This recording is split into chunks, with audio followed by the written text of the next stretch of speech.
Thank you very much, and let me thank the chair for inviting me to this exchange of views on Belarus.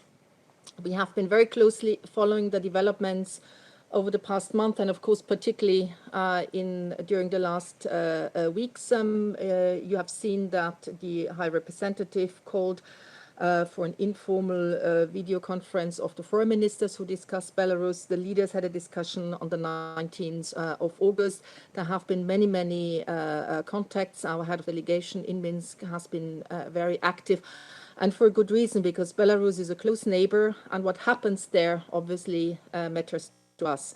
We have also taken good note of the statement by the political groups of the European Parliament of the 17th of August. Now, what we have witnessed was a massive crackdown by the Belarusian authorities around these elections. This is not new. We have seen this in previous elections, but this time the tactic of violent suppression of protests that were employed before have not produced the results the authorities had hoped for. And what we have seen is very impressive peaceful demonstrations by the people of Belarus that very much reflect their democratic aspirations. Unfortunately, these demonstrations were met by widespread brutality by the law enforcement authorities. The chairman referred to the cases of ill treatment, torture, which in our view have rather solidified the unprecedented mobilization of the Belarusian society, including in some cases state-owned enterprises, state media, cultural and social institutions. And the protests we have seen are clearly in response to the falsification of election results. People were no longer ready to accept that their votes were disregarded. And there is one very clear demand of the people, and this is for new, free and fair democratic elections.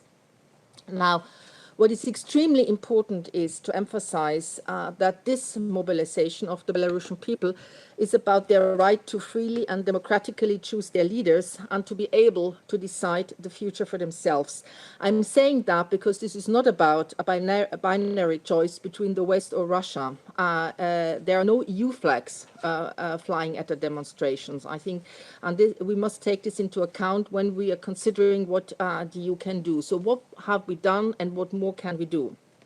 And the meeting of Foreign Affairs Ministers and the European Council this month have clearly set out our position. You will have seen the press statements. So maybe let me just make a couple of points here. First, our strong condemnation when it comes to violence against peaceful protesters and inhumane treatment of detainees. We have called for, and we continue to call for, the release of the remaining unlawfully detained protesters, as well as all those who were imprisoned on political grounds. Those responsible for these crimes should face trial, and also the European Council was very clear in their demand for a complete and transparent investigation. Secondly, the External Action Service has already been tasked to prepare EU sanctions when it comes in relation to those responsible for violence, repression, but also falsification of the election results. This is being prepared, and we will discuss this with the foreign ministers later this week when we'll have the informal Gymnich meeting in Berlin. But the idea is, of course, to take a decision on this very, very soon. We very much support Belarus' independence and sovereignty. We are against any external interference. I think this is also very important in light of different claims that have been made. But this is also why we think that there is no alternative to an inclusive national dialogue for a democratic and peaceful solution to the situation, but also to avoid any further violence. And in this regard, we have called on the Belarusian authorities to stop the criminal case initiated against the newly created Coordination Council and release the detained members of this council.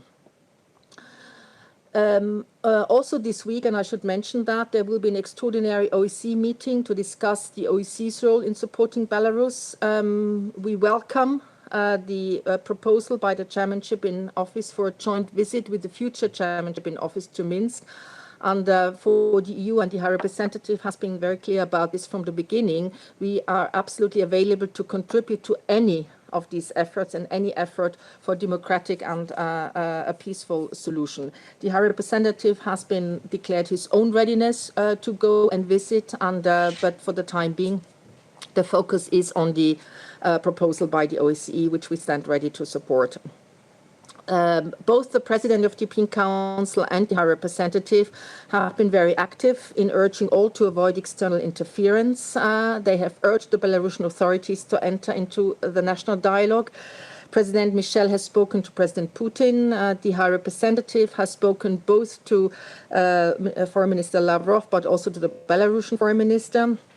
And as the European Union, we strongly support Belarus' independent sovereignty and the democratic choice of the Belarusian people, as well as their fundamental rights and freedoms. And we trust that Russia does so too.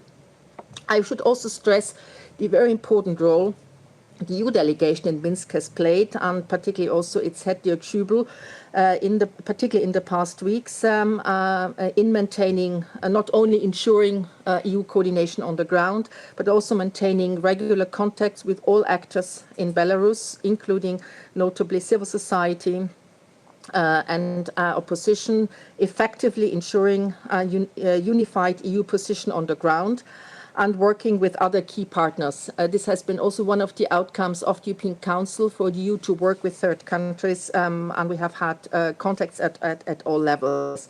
And this will remain crucial also in the days, weeks, and months ahead. So you can rest assured that we will remain very vigilant of the increased risk also of disinformation in this particular sensitive time. And finally, and this brings me to the end, and to pick up also one of the points in the political group statement of the 17th of August, after the Gymnich, we'll be conducting a wider review of EU-Belarus relations. We will keep firmly at the forefront of our review that relations with our 6 Eastern partners, including Belarus, through the Eastern Partnership, are based on a joint commitment to principles of international law, fundamental values, including democracy, and of course rule of law and respect for human rights. So how to support the Belarusian people and civil society will be a key part of this review. But let me just also mention that, and you have seen that in the press conference following the European Council, the President of the Commission already announced that the Commission has mobilized 53 million to support the Belarusian people, 2 million to support the victims of violence, 1 million for civil society, independent media, and 50 million for coronavirus support, in particular to support vulnerable groups, social services, which is of course emergency assistance to health and social services in what is a very extreme situation for the Belarusian people. Thank you very much for giving me the opportunity to speak here, and with that, I give back the floor.